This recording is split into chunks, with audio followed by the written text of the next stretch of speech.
Health and wellness సంబంధిత వ్యాపారాలపై అవగాహన నగరం మరో పెద్ద ఈవెంట్ చూసిందని స్వస్థ ఆర్గనైజింగ్ టీం ఫణిశ్రీ కంటే పేర్కొన్నారు. హెల్త్ అండ్ వెల్నెస్ సంబంధిత వ్యాపారాలపై అవగాహన కల్పించేందుకు హైదరాబాద్ నగరం మరో పెద్ద ఈవెంట్ చూసిందని స్వస్థ ఆర్గనైజింగ్ టీం ఫణిశ్రీ కొంటే పేర్కొన్నారు. ఈ కార్యక్రమానికి ముఖ్య అతిథిగా ఆర్థిక ఆరోగ్య శాఖ మంత్రి టి హరీష్ రావు మరియు హోంమంత్రి మొహమ్మద్ అలీ హాజరయ్యారు. ఈ సందర్భంగా స్వస్థ ఆర్గనైజింగ్ టీం ఫణిశ్రీ కొంటే మాట్లాడుతూ global AYUSH and wellness expo con 2023 అన్నింటినీ ఒకే గొడుగు కిందికి తీసుకువచ్చిందని, అన్ని ఆరోగ్య సంబంధిత వ్యాపారాల ప్లాట్ఫామ్స్ క్లయింట్లను మరియు కస్టమర్లకు వారి ప్రొఫైళ్లు, ఉత్పత్తులు, అభ్యాసాలు మరియు అభ్యాసకులను ప్రదర్శించిందని తెలిపారు. మా ప్రధాన లక్ష్యంగా వైవిధ్యభరితమైన వాటాదారులను ఒకే పైకప్పు కిందికి ఏకం చేయడమేనని తెలిపారు. ఈ వైబ్రెంట్ ఆయుర్వేదం, యోగా, నేచురోపతి, యునాని సిద్ధ homeopathy, health and wellness, food nutrition, pharma, beauty మరియు టూరిజం ఎక్స్పో వ్యాపారులకు, పరిశ్రమలకు పరస్పరం ఆలోచనలు మరియు సమాచారాన్ని మార్పిడి చేసుకునే అవకాశాన్ని అందిస్తుందని తెలిపారు. ఈ ప్లాట్ఫారంను ఫలవంతం చేయడానికి స్వస్థ ఆయుష్, వెల్నెస్ ఇండస్ట్రీతో చాలా చురుకుగా సమన్వయం చేసుకుంటుందని తెలిపారు. ఈ కార్యక్రమంలో ఫణిశ్రీ కొంటే, డాక్టర్ సత్య, ఎన్ దోర్నాల, కన్వీనర్లు doctor Sunitha Grace, doctor Satyadeepa, doctor Krishnanayak, doctor Kalpana, doctor Vaidehi తదితరులు హైదరాబాద్లోని హైటెక్స్ కన్వెన్షన్లో పాల్గొన్నారు. ఫణిశ్రీ కొంటే, founder and president of the organizing committee of Swasthya Ayush and Wellness Expo. I'm also the founder of Jeevashri Ayurvedic Wellness, and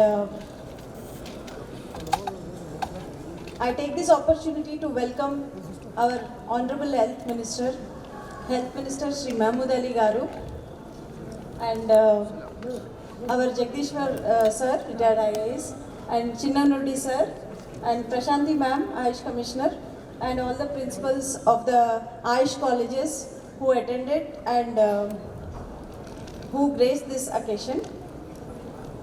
Now this event is organized with a vision to bring all the wellness products, practitioners and wellness seeking public on a common platform, to provide a mega platform for the Ayush and wellness industry so that a larger diversified user clientele base gets exposure to the different available wellness products, practices and practitioners.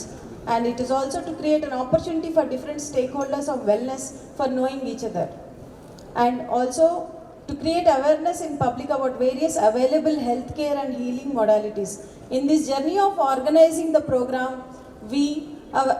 our like-minded team realized that there is a lacuna or gap between the general public and their understanding about Ayush care systems. And also there is a lack of awareness that there is a lot of scientific backing happening in these fields. I really hope that this baby step of ours may bring about little change and bring about positive response in the society. The whole world looks at India because of its diverse healing modalities, which proved its success during the recent pandemic. Now the age-old knowledge is validated by current science so that you can find answers to all the questions. The whole Swasthya event represents our journey from being well to well-being, personal health to planet health. So I thank for this opportunity to welcome sir, and I also thank all the dignitaries who graced this dais and off the dais. Thank you. ఈరోజు ఈ ఎగ్జిబిషన్తో వచ్చిన తర్వాత నాకు చాలా సంతోషం. ఎందుకంటే నేను చిన్న ఉన్నప్పుడు మా ఫాదర్, నా పేరెంట్స్ అభివృద్ధి కోసం, యునానీ కోసం చాలా ఆ టైంలో డిస్కస్ చేశారు. ఈ టైంలో ఎలోపతికి ఎక్కువైంది, యునానీ అని అభివృద్ధికి తక్కువైంది. ఈరోజు ఈ ప్రోగ్రాంలో ప్రాపర్లీ రెస్పెక్టెడ్ ఆయుష్ కమిషనర్ శ్రీమతి ప్రశాంతి మేడం గారికి, 9th డైరెక్టర్ శ్రీ చిన్నం రెడ్డి గారికి, స్వస్థ ఆర్గనైజేషన్ ప్రెసిడెంట్ శ్రీమతి పహానీశ్రీ గారికి, సెక్రటరీ డాక్టర్ సత్యనారాయణ గారికి, రిటైర్డ్ మా ఐఏఎస్ ఆఫీసర్, చాలా మంచి ఆఫీసర్, చాలా బాగా తెలంగాణ వచ్చిన తర్వాత చాలా బాగా వర్క్ చేసిన శ్రీ జగదీష్ రెడ్డి గారికి, వేదిక మీద ఉన్న పెద్దలకు, ఈ ప్రోగ్రాంలో వచ్చిన అందరికీ, మీడియా మిత్రులకు అందరికీ పేరు పేరుతో నమస్కారము, సలాం. డెఫినెట్లీ ఇంతకుముందు చాలా థౌజండ్స్ ఆఫ్ ఇయర్లో ఆయుర్వేదిక్ అండ్ యునాని ట్రీట్మెంట్ చాలా బాగా పెరిగింది. ఎలోపతిక్ మెడిసిన్ వచ్చిన తర్వాత డే బై డే అందరూ हैबिचुअल है ना एलोपैथिक मेडिसिन కోసం. इसलिए मैं कह रहा हूँ कि इमीडिएट अगर आपका ट्रीटमेंट चाहिए तो सर्जरी में बहुत बेहतर है. एलोपैथिक मेडिसिन अगर देखा जाए तो कई एक मेडिसिन के साइड इफेक्ट्स हैं, मगर हमारे पास इंडिया के अंदर जितने आयुर्वेदिक के प्लांट्स हैं, जितना उस पर रिसर्च साबिका में हुआ है, वर्ल्ड में किसी कंट्री में नहीं हुआ है. और हमारे कंट्री के अंदर जितना यूनानी के अंदर ट्रीटमेंट रिसर्च हुआ है और जितना ट्रीटमेंट हुआ है उस पर ज़्यादा तवज्जो देना चाहिए. प्रशांति मैडम यहाँ पर है, डायरेक्टर ऑफ आयुष है, वो कमिश्नर ऑफ आयुष है. मैं उनसे गुजारिश करना चाहता हूँ कि हमारे स्टेट बनने के बाद जिस तरह हमारी स्टेट तरक्की की है, हमारे चीफ मिनिस्टर का जो विजन है, मैं समझता हूँ इंडिया में नंबर 1 चीफ मिनिस्टर केसीआर साहब है.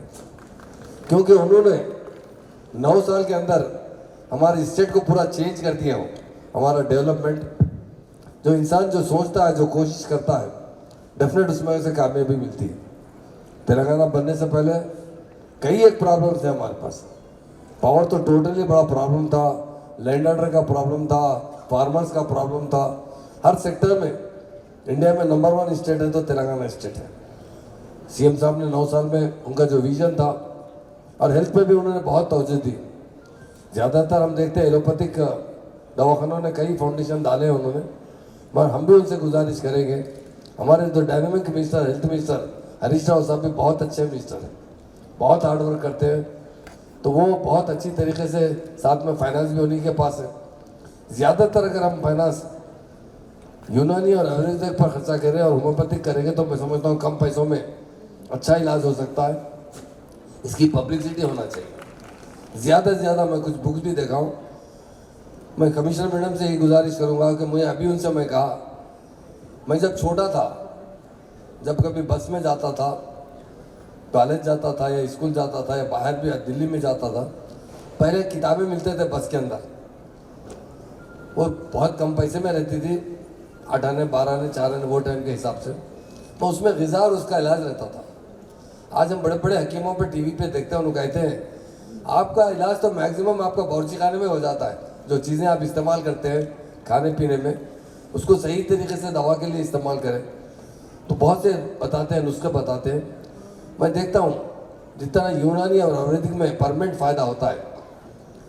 हैदराबाद के अंदर ख़ास तौर से हमारे पुराने शहर के अंदर चांदमार के पास चांदमार यूनानी दवाखाना है, जहाँ पर पैरालिसिस का इलाज होता है.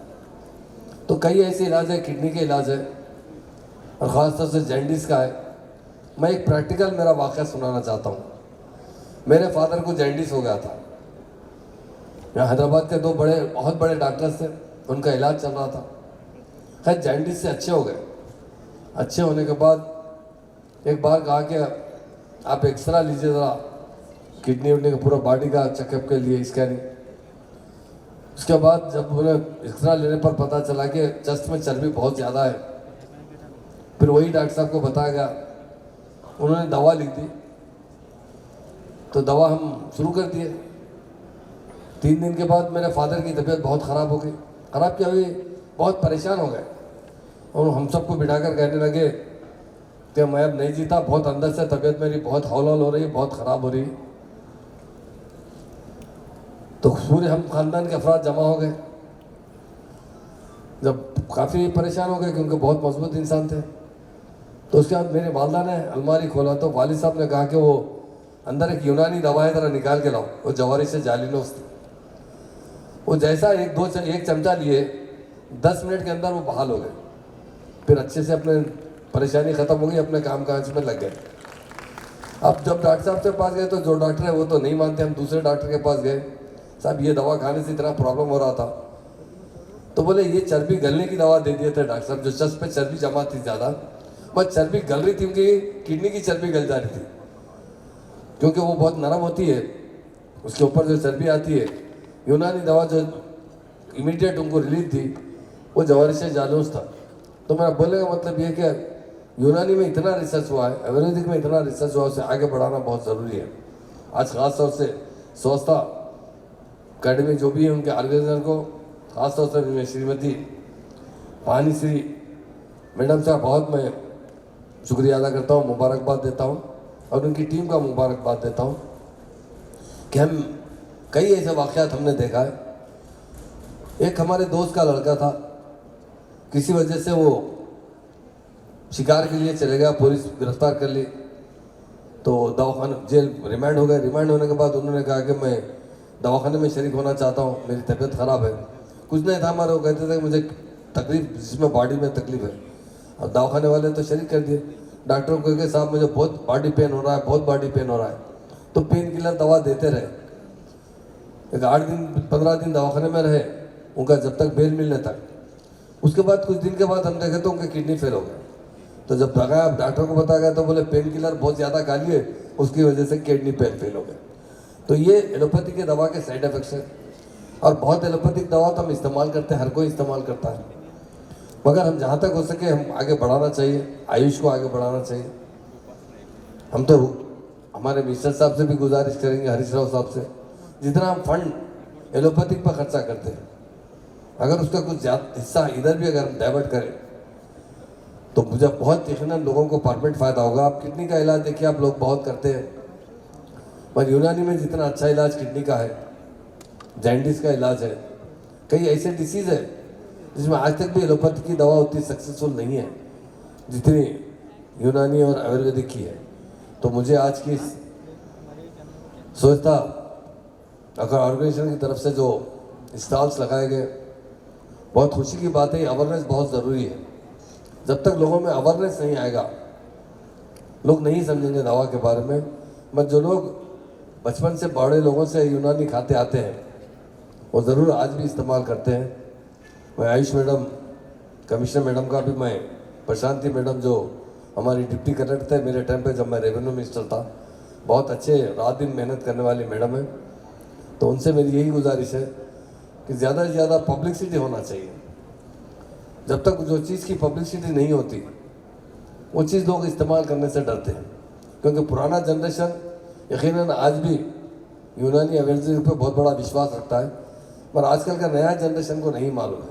उसके लिए जितना हो सके हुकूमत की जानिब से, आयुष डिपार्टमेंट की जानिब से अच्छी सी उसकी पब्लिसिटी होना चाहिए, ताकि लोग आयुर्वेदिक दवा इस्तेमाल करें या यूनानी दवा इस्तेमाल करें। होम्योपैथिक से भी काफ़ी लोगों को बहुत अच्छा फ़ायदा होता है, कम खर्चे में बहुत अच्छा फ़ायदा होता है, परमानेंट फ़ायदा होता है। हाँ, एलोपैथिक के अंदर डेफिनेट सर्जरी बहुत अच्छी है।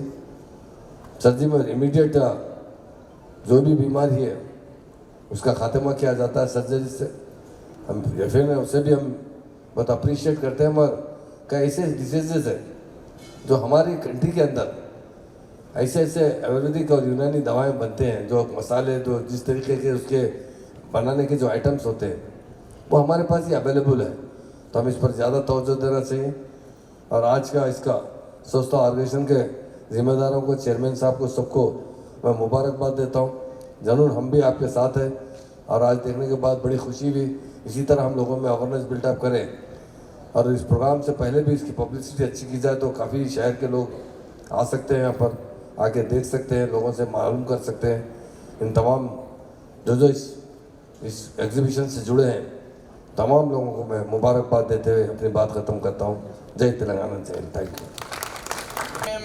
तस्मै ब्रह्म च ब्रह्मा च युक्त्यां हनो वै सर्वा देवताः सर्वाभिरेवैनं देवतीर्वै देवतास्ताः सर्वा वेदविधिब्राह्मणे वसन्ति।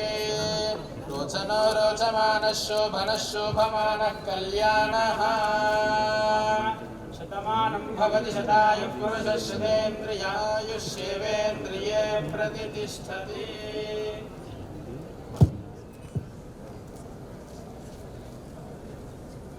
హెల్త్ కోసం ఉంది ఇండియాలో అంటే చాలా మెడిసిన్స్ ఉంది, యునాని మెడిసిన్. అది ఇండియాలో అంటే చాలా ట్రీస్ ఉంది. చాలా మసాలా మెడిసిన్ తయారు చేసిన ఐటమ్స్ ఉంది మా దగ్గర. యూరోప్ కంట్రీస్లో లేదు. యూరోప్ మెడిసిన్స్ అంటే హెల్త్ కోసం సర్జరీ మంచిగా ఉంది, మెడిసిన్ కోసం చాలా టైం సైడ్ ఎఫెక్ట్గా అవుతుంది. ఎవరోదిక్ అండ్ యునాని మెడిసిన్ కిడ్నీ కోసం చాలా మంచి ట్రీట్మెంట్ అవుతుంది, డయాబెటీస్ కోసం అవుతుంది, పారాలిసిస్ కోసం అవుతుంది. మా దగ్గర పెద్ద దవాఖాన చాలా దవాఖాన యునాని దవాఖాన ఈ ప్రొఫెషన్ ఈ మెడిసిన్స్ అంతా ఎంకరేజ్ చేస్తూ ఉంటారు. అసలు ఇది 3 days ఎగ్జిబిషన్, పబ్లిసిటీ మంచి చేయాలి ఇక్కడ. ఈ 3 days ఉంది ఇక్కడికి ఎగ్జిబిషన్. అందరితో రిక్వెస్ట్ చేస్తున్నారు, రాండి మీరు. మీకు ఏ డిసీజ్ ఉంది, డిసీజ్ తయారు దవా ఉంది ఇక్కడ. యునాని దవాలు అంటే యునాని ఉంది, అలోపతిక్ అలోపతిక్ ఉంది. మీరు వచ్చే ఇక్కడ డాక్టర్స్కి ఉన్నారు. ఏ కావాలి అంటే తయారు దవా ఉంది ఇక్కడ. మంచి యూజ్ చేస్తే బెటర్ ఉంది. ఒకసారి విజిట్ చేస్తే మంచిది. మీడియా మిత్రులు చాలా థ్యాంక్స్ చెప్తాను.